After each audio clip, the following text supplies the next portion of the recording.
Hello friends, আমি চলে এসেছি আমি কার্তিকের নতুন ইউটিউব চ্যানেল টু সাইড কিচেনে। আজকে আবার একটা নতুন রেসিপি নিয়ে। আজকের রেসিপি হচ্ছে বরবটি আলু ভাজা।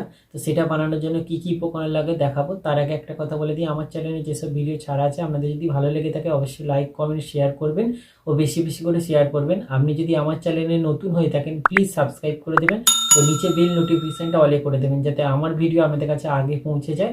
তাহলে চলুন বরবটি আলু ভাজার জন্য কি কি উপকরণ লাগে আসুন দেখাই।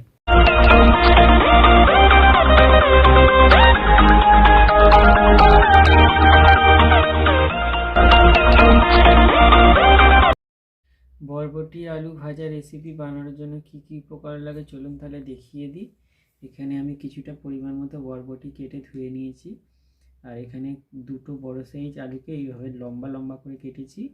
আর এখানে পরিমাণ মতো সর্ষের তেল নিয়েছি, পরিমাণ মতো নুন নিয়েছি, লঙ্কার গুঁড়ো নিয়েছি, হলুদ গুঁড়ো নিয়েছি, এখানে কিছুটা পরিমাণ মতো রসুন কুচি নিয়েছি, এখানে কিছুটা পরিমাণ মতো গোটা জিরে নিয়েছি, কিছুটা পরিমাণ মতো জিরে গুঁড়ো নিয়েছি, আর এখানে গোটা সর্ষে নিয়েছি। তাহলে চলুন রেসিপিটা শুরু করি।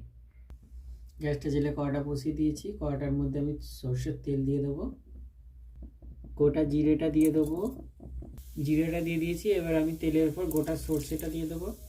এবার রসুন কুচিটা দিয়ে দেবো। গোটা সর্ষে, গোটা জিরে আর রসুন কুচিটা দিয়ে দিয়েছি, একটু হালকা ভাজা হয়ে গেছে। এবার এর মধ্যে আমি বরবটির কুচিটা দিয়ে দেবো, অল্প একটু নুন দিয়ে দেবো, দিয়ে একটু হালকা করে ভেজে নেব। বরবটিটা হালকা করে ভেজে নিয়েছি, এবার আলুটা দিয়ে দেবো,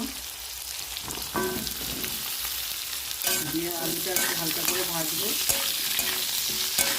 আলুটা ভালো করে ভেজে নিয়েছি। এবার আমি এর মধ্যে হলুদ গুঁড়ো, লঙ্কার গুঁড়ো, জিরে গুঁড়ো দিয়ে ভালো করে ভেজে নেব। বরবটি আলু ভাজা রেসিপিটা রেডি হয়ে গেছে, তো নামিয়ে নেব। আমার বরবটি আলু ভাজা রেসিপিটা রেডি হয়ে গেছে। এই রেসিপিটা যদি আপনাদের ভালো লেগে থাকে অবশ্যই লাইক কমেন্ট শেয়ার করবেন ও বেশি বেশি করে শেয়ার করবেন। আর প্লিজ সাবস্ক্রাইব করে দেবেন, আমাদের পাশে থাকবেন। চলুন তাহলে দেখা হচ্ছে নেক্সট ভিডিওতে।